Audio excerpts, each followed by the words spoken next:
guys, it is another weekend. We're gonna take the boat out and do a little fishing today. Try to get back on that walleye bite. The river's changed quite dramatically since last Friday. The flow is up to 18,000 CFS versus like 4,000 or 5,000 last weekend. So I'm very curious to see if that pushed the walleyes out of this spot or not. I would assume that they're still in there, but that's the mission today, is to see how this water flow affects the fish in there. So stay tuned, we'll be on the water shortly.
Fish on.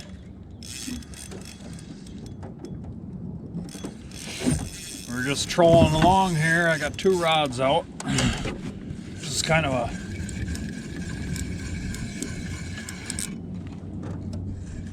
a hassle, but feels like a pretty decent fish too.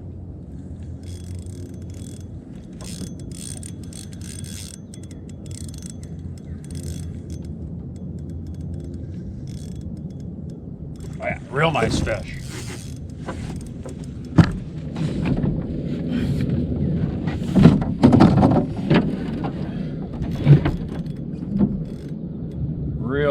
fish.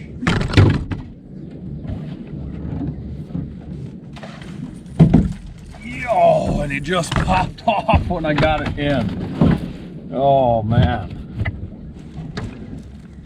Really nice fish.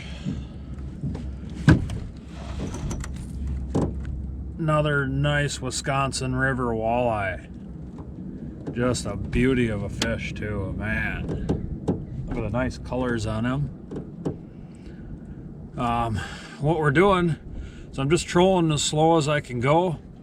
I got a double ringworm out on the deeper side, and the shallower we got my flicker shad. So pretty nice fish. I'm gonna measure him.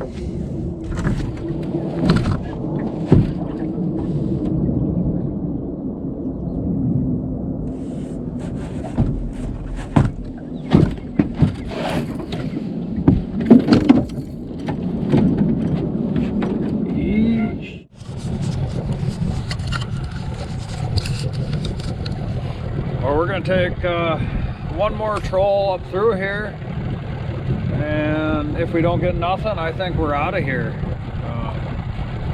We're going to go back to my place, fillet that fish, and I'm going to show you guys my deep fried batter.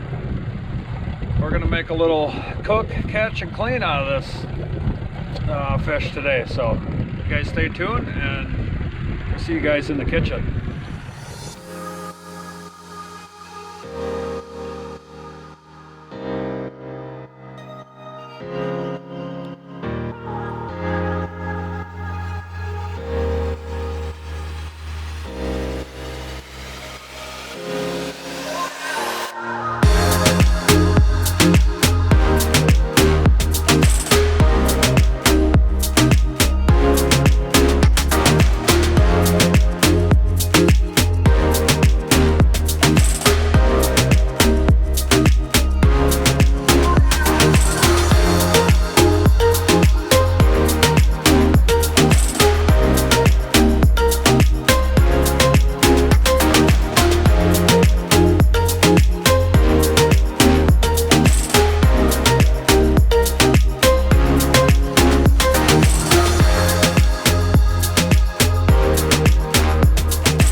If our intentions are good, do we need to worry about the aftermath?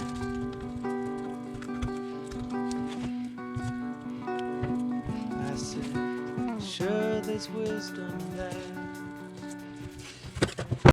Hey guys, we are back in the kitchen. Well, not quite in the kitchen, we're in the living room, but yeah, it seems to be that those walleyes got flushed out of there by that heavy current. I fished in there and it was raging in there where we caught all those walleyes last time, so I ended up just seeking out new territory. But when you're trolling at half a mile an hour, you can only cover so much ground. So we did what we could, and yeah, we caught a few fish, but it was not amazing, we'll put it that way. But we did get one for the fry pan, so that's the most important thing to me. I'm gonna take you guys in the kitchen and we're gonna do a little cooking. All right, we got our 2 walleye fillets here. So what we're gonna do is I'm going to zipper them. I don't know if a lot of you guys hear about that, but if you look at that mud vein in those fillets, and you can feel that vertebrae in there if you go in there and touch that. I'm going to show you guys how to zipper a walleye.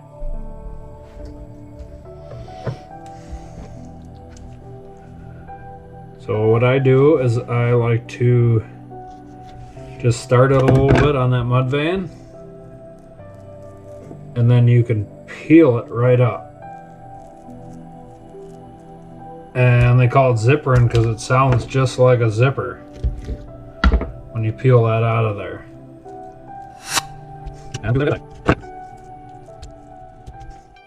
So I'm going to get the fish off to the side.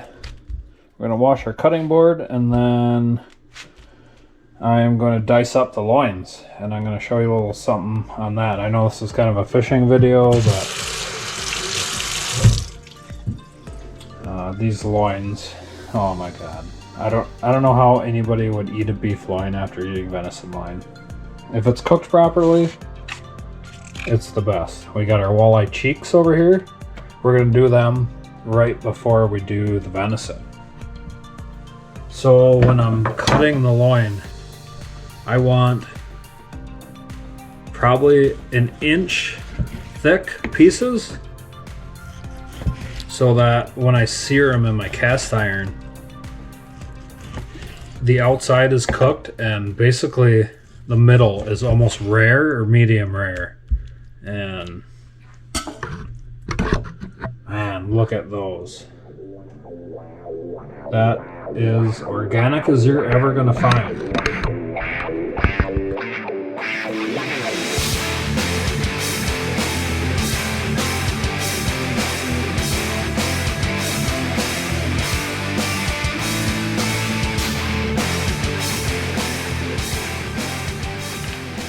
All right, next step is the batter, and I think this is a fairly important part.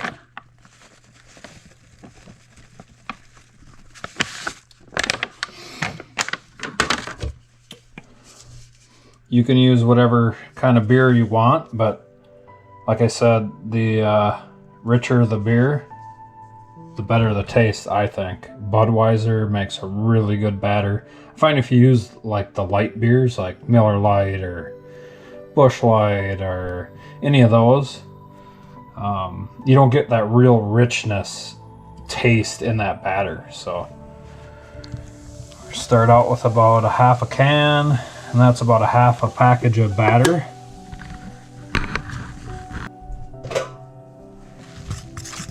See, as I'm mixing it in, it's looking almost like paste right now. And that is the exact opposite of what you want with your batter.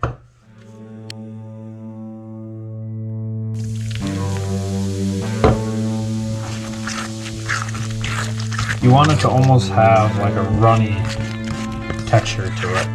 Like almost milk, but not quite milk, you know, just a little thicker than that, but pretty watery.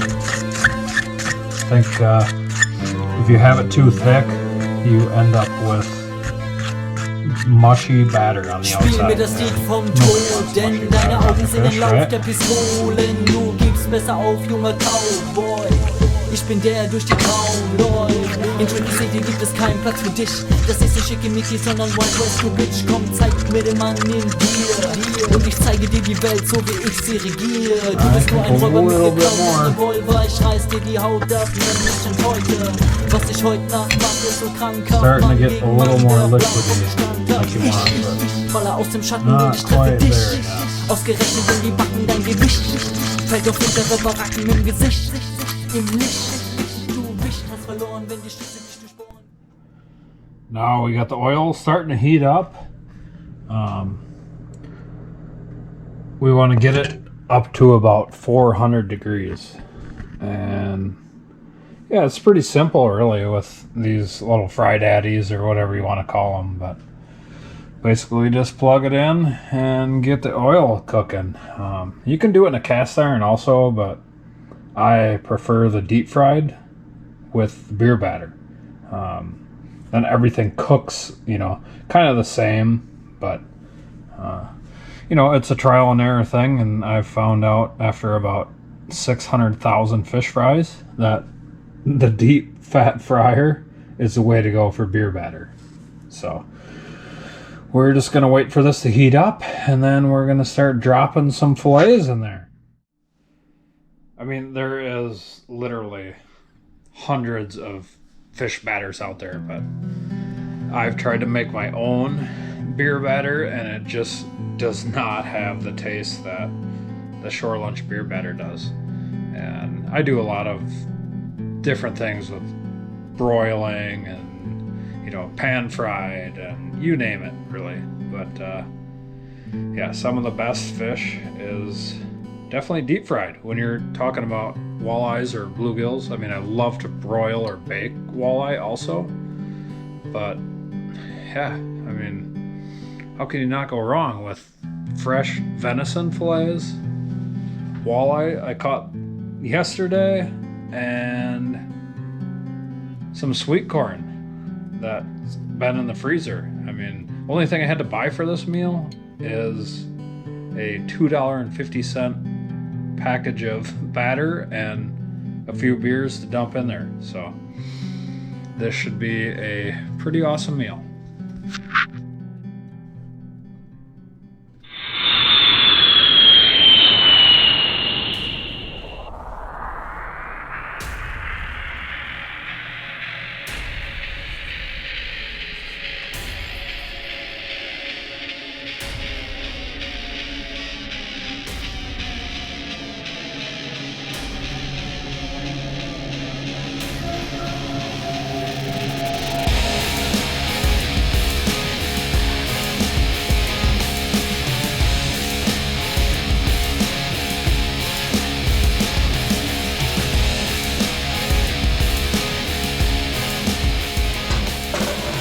So what I like to do once I got the oil hot enough is I do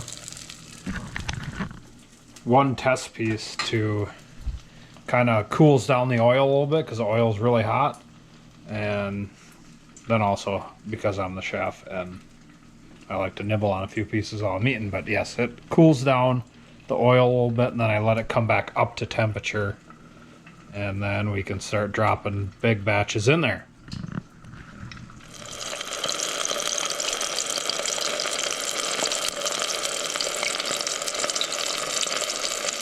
So the general rule of thumb with deep fried fish is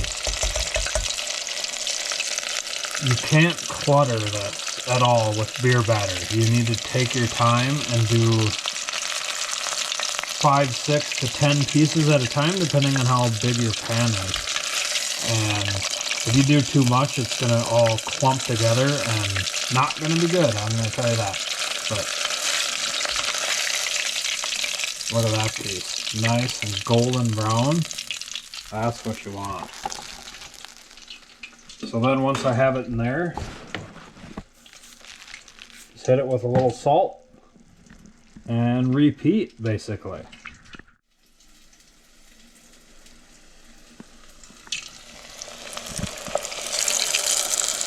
So you just want to do like one at a time. See how that one started floating?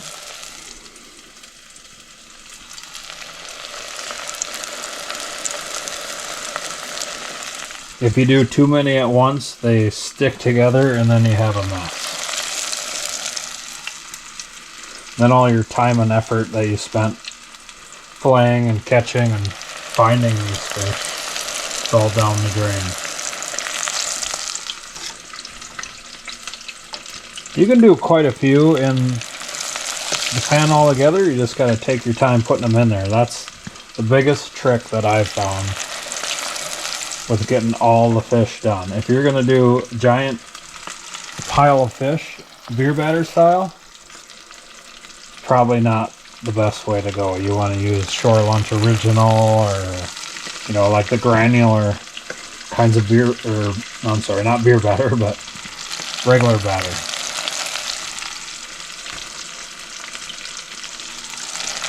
The thing also nice about a beer batter is that your oil stays really generally pretty clean, so I can cook on the same oil if I only did beer batter for 3-4 months at a time probably. But as soon as you use that like granular kind of batter, it starts to burn in there, and you can taste that in the fish, and you really should change it out after 1 or 2 times. But beer batter, you can let it sit in there for quite a while and keep cooking with it, and it's pretty clean. You can see all the little crumbs and stuff that come off. They just float up the side, and you can sift them out or drain them out however you want to store your oil.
So we got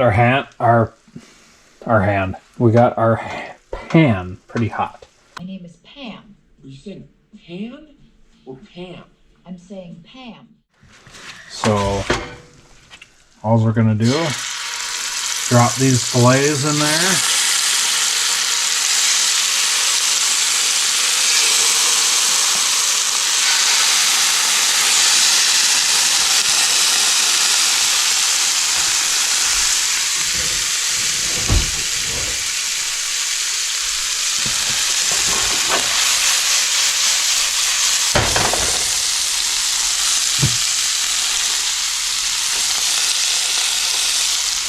And you can see how quick they're browning up on the sides. That's what we're looking for. We want the pan pretty hot and just basically a quick sear on both sides is all you want.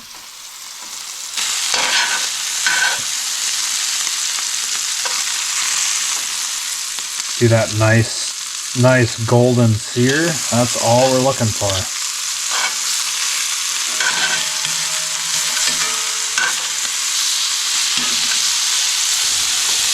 And those look nice.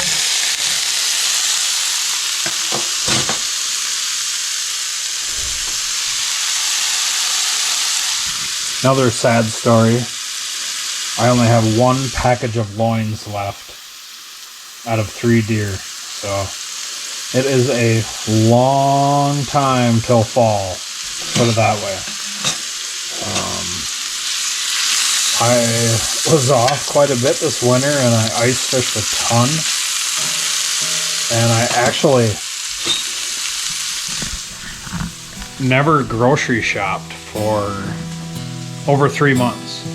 All I ate was wild game, fish, turkey, ducks, deer, and sweet corn, Only thing I went to the store to get was butter and milk and basic necessities like that. I mean, I ate venison ring bologna every day on the ice, or venison sausage, and yeah, it was actually kind of cool to go that long. I had my freezer completely full, 2 of them, and I bet you I'm down to like a quarter, so I couldn't imagine what it would take for a whole entire year of subsistence living. It'd be pretty crazy, but yeah, I mean, I feel good when I eat good food, so that's where I'm at with that. I'd like to basically eat wild, fresh meat and vegetables and mushrooms and whatever the land's ready to give up. So if you've never tried something like that, I suggest go for it. I almost kind of gagged in my mouth a little bit the first time that I ate beef after those 3-4 months of eating just wild game. As long as you cook it right, it's some of the best meat you'll ever eat. So these guys are just about ready here. We're gonna get a plate and plate them up.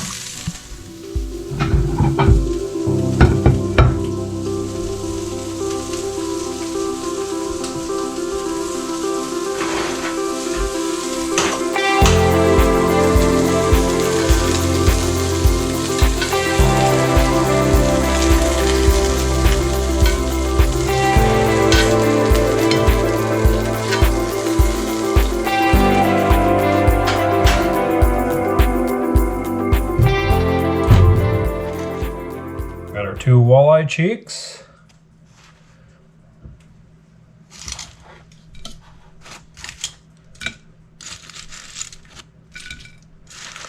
Some fresh walleye.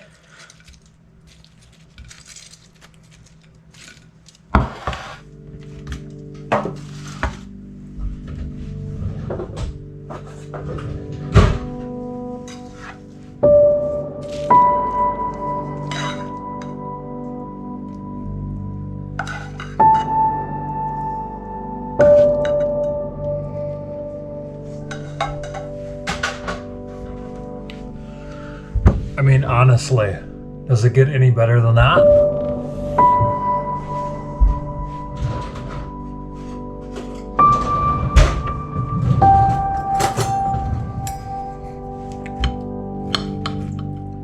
want to show you guys this venison. That's what you want it to look like. Medium rare to rare. Just basically sear the outside. And this fish. See how this fish is just so flaky? Oh my god. Walleye cheek. Oh my god, so good. Telling you, cheek meat is the best meat. A little piece of venison.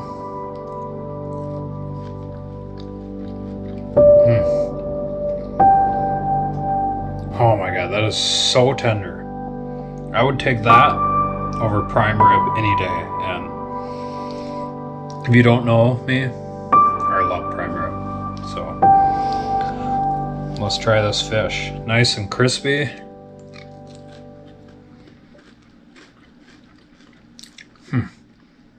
Nice, thick, rich taste to it. Oh yeah, it's so good.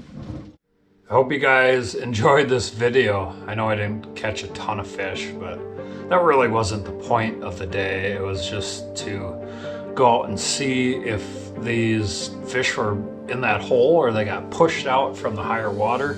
I mean, the river was up probably 4 feet from the other day, so I was really interested to see if the fish were still hanging in there or what was going on. And obviously they got flushed out of there, and I was able to catch a few here and there, but it was nothing crazy, and it was really hard to find a spot out of the current. It was really raging on the river, so lesson learned, right? Get on that bite and stay on it if the water level's good, because with the river everything changes so dramatically all the time. So it's really about figuring out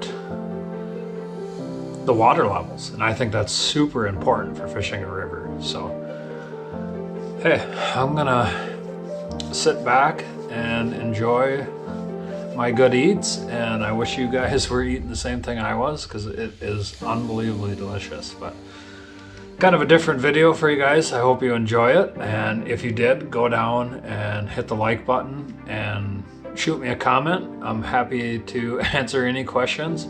I know this is not a professional cook scene that you're seeing on here, but I just want to share with you guys why I go do what I do. It's because of the meat and the food, and obviously I love catching big fish and shooting big deer and giant turkeys and finding huge sheds and all that stuff, but really the reason why I'm out there doing it is to get away from everything and enjoy some solitude and pick up some good meals along the way. And what better way to eat than eat organic stuff that's a renewable resource on our planet, and it can be so delicious if you know how to cook it. So I've been practicing this for 25 or 30 some years, and it is a lot of fun. So I hope you guys enjoyed this, and don't forget to go down and hit that subscribe button, and we'll be back with you guys next time with who knows what. It might be turkeys, might be morel season. Everything's kind of balling up in a big group, so definitely want to do some more fishing yet this spring, and we should have tons more content to bring you guys. So till next time, see you guys.